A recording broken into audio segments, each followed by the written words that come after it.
There's one question most men will never ask a woman. And the guys who do, they're the ones she can't stop thinking about, the ones she texts her friends about, the ones who turn a casual conversation into something she replays in her mind for days. Today, I'm going to tell you exactly what that question is, why it works on a psychological level, and how to use it without sounding like you're reading from a script. But here's the thing, if you're still asking, how was your day?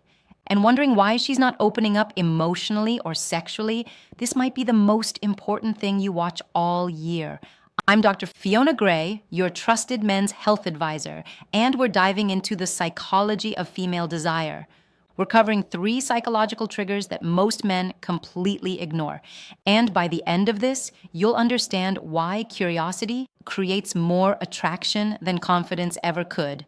The 3rd trigger, that's the one that separates guys. She forgets from guys. She can't get out of her head. Hit that subscribe button because what we're covering today isn't theory. It's based on real relationship psychology and communication research that actually works.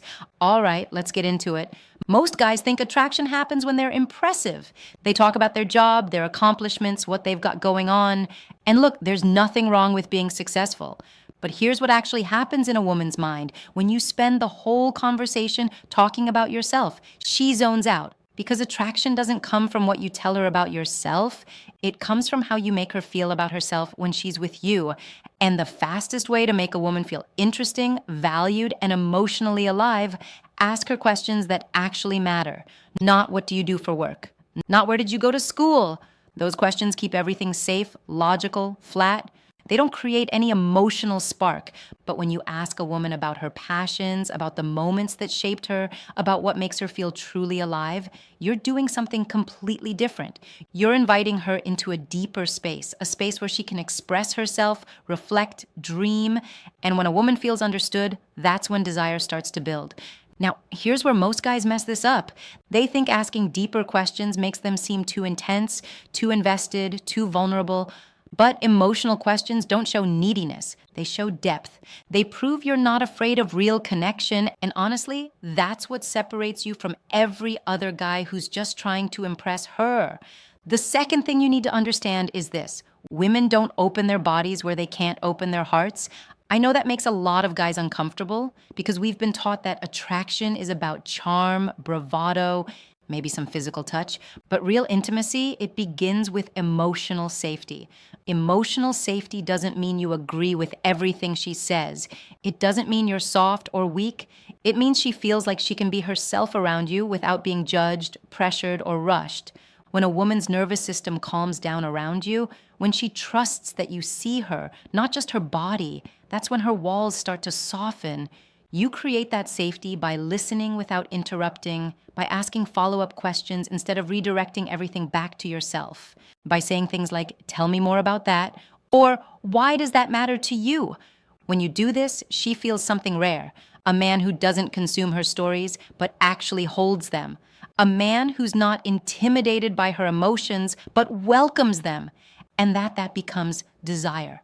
Now, the 3rd psychological trigger, and this is critical, is understanding the difference between need and desire.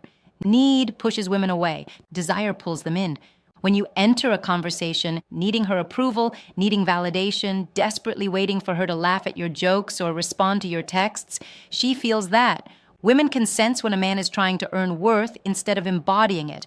But when you hold masculine presence, when you're grounded, comfortable in your own skin, not rushing the interaction, that's magnetic. Presence means you're not performing. You're not auditioning for her attention. You're simply there, fully there, listening without planning what to say next. You let silence breathe. You don't panic when she tests you. You stay rooted in yourself even when she's emotional. And that steadiness, that's what makes her feel safe enough to surrender into her feminine energy. Here's the thing. When you stop needing her approval, she starts desiring yours. When you're not in a hurry for her body, she naturally wants to move closer because the feminine opens when it feels chosen, not consumed. Now, I know what some of you are thinking. Okay, this all sounds great, but what do I actually ask? That's why I put together a free guide called 20 Best Sexual Questions to Ask a Woman. These aren't surface level questions. These are conversation starters that create emotional intimacy, build sexual tension, and help you understand what she genuinely desires without any awkwardness. These questions tap into emotional connection, past experiences, fantasies, and what makes her feel wanted. You can download it for free in the description below. So here's what I want you to remember. Attraction isn't about being perfect or having all the right answers. It's about being curious enough to ask questions that touch her inner world. It's about creating emotional safety through consistency and grounded presence. And it's about understanding that desire follows emotional connection, not the other way around. The man who gets this doesn't just get her attention, he becomes unforgettable. Because he's not chasing her, he's creating a space where she naturally wants to reveal herself emotionally and physically. If this changed how you think about attraction, hit that subscribe button, drop a comment, and tell me one question you're going to ask differently from now on. I read every single one. Thanks for watching.